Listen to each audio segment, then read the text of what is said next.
মনে পড়ছে না, ভুলে নিশ্চয়ই খেয়ে ফেলেছিলাম, হয়তো সকালে ঘুম থেকে উঠেছি মনে নাই যে রোজা রেখেছি, সেটা নিশ্চয়ই হয়েছে। তবে ছোটবেলার রোজার মজার বিষয় হচ্ছে আমার কাছে খুব মিস হয় ইদানিং আগের সময়টা, কারণ আগের সময় আমরা ছোট ছিলাম, একটা ইনোসেন্স কাজ করতো।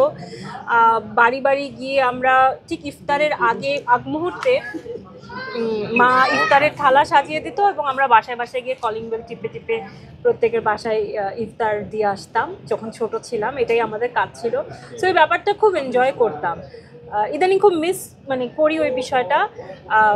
অপেক্ষা করছি আমার মেয়ে কবে বড় হবে এবং আমি তাকে সেই দায়িত্বটা দিব, যে তার হাতে করে আমি বলবো যে যাও সামনের বাসায় বেল দিয়ে তাদেরকে ইফতার দিয়ে আসো। সো এই তো। পরের প্রশ্ন। জি, অ্যাওয়ার্ড পেয়েছি, অনুভূতি খুবই ভালো। অ্যাওয়ার্ড পেলে তো অনুভূতি স্বাভাবিকভাবেই ভালো হয়। সো খুব ভালো লাগছে এবং আপনাদের সঙ্গেও দেখা হচ্ছে, ভালো লাগছে। আমি ঈদ সবসময় ঢাকাই করি, সো ঢাকায় ঈদ হচ্ছে। আপু অ্যাওয়ার্ডটা কাকে উৎসর্গ করবেন? নিজেকে উৎসর্গ করব এবং আমার দর্শকদের উৎসর্গ করব। এই কারণ যতটুকু আমার পথ চলা, আমার মনে হয় যে আমি আমার নিজস্ব চেষ্টাই ছিল। অবশ্যই ফ্যামিলির সাপোর্টটা আছে, বাট আমার নিজের প্রচেষ্টায় আমি আজকে এখানে এই মুহূর্তে দাঁড়িয়ে আছি আপনাদের মাঝে। আর দর্শকদের এই কারণে, বিকজ দর্শকরা ভালোবেসেছে বলে, আপনারা ভালোবেসেছেন বলে, সেটাও আমাকে আজকে এখানে দাঁড় করিয়ে রেখেছে। তাড়াতাড়ি, বেশি দেরি হবে না। আপু আসলে তুফান কি মারা গেল নাকি তুফান আপনার কাছেই আছে? কোনটা আসলে গল্পের রহস্যটা? এখনো আমি নিজেও জানি না।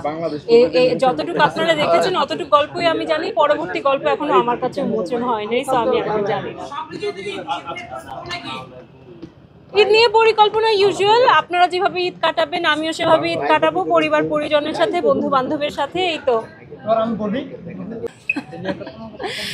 দুঃখের বিষয় হচ্ছে আমার কাছে মনে হয় সালামি দেয়া নেওয়ার ট্রেডিশনটাকে আমি জানি না, আমার আশপাশে আমি খেয়াল করেছি কমে গেছে।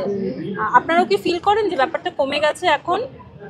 আমার কাছে মনে হয় যে এগুলো তো আমাদের সংস্কৃতির একটা অংশ ছিল। সামহাও আমি খেয়াল করেছি যে সালাম করার বিষয়টা, সালামি নেয়ার বিষয়টা, আগে আমরা ছোটবেলায় যেভাবে কম্পিটিশন করতাম কে কার আগে বড়দের সালাম করবে এবং কে কতটা সালামি পেল, ওটার যে একটা মজা ছিল, কোথাও না কোথাও আমার মনে হচ্ছে এগুলো হারাতে বসেছে।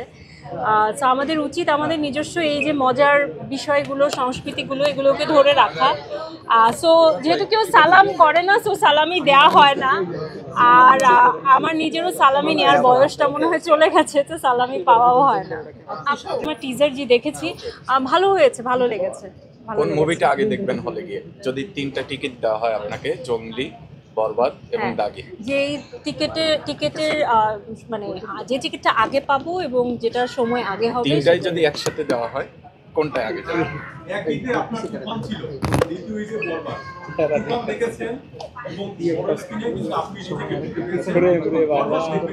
অবশ্যই দেখবো, কেন দেখবো না? সবগুলো সিনেমাই এবারে গিয়ে দেখবো, অনেকগুলো সিনেমা রিলিজ পাচ্ছে, সবগুলোই দেখবো গিয়ে, এবং বরবাদ তো অবশ্যই দেখবো। আপু লাস্ট খুব তাড়াতাড়ি কোনো প্ল্যানিং আছে? কথাবার্তা চলছে, হয়ে যাবে ইনশাল্লাহ, আশা করছি।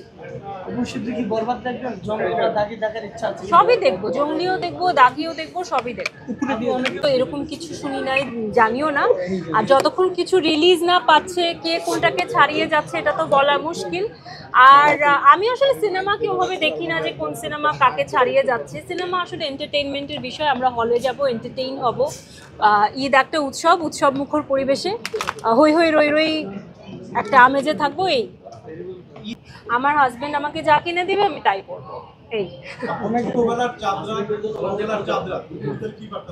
পার্থক্য হচ্ছে, ছোটবেলায় আমি চাঁদ রাত মানে মেহেদি দিতাম, আর এখন চাঁদ রাত মানে আমি রান্না করি। এই ঈদে প্রিয় মানুষের কাছ থেকে কি আশা করি? বড় একটা সালাম, যদি আমার সালাম করতে মনে থাকে। এই পাঞ্জাবি দিব, আর মন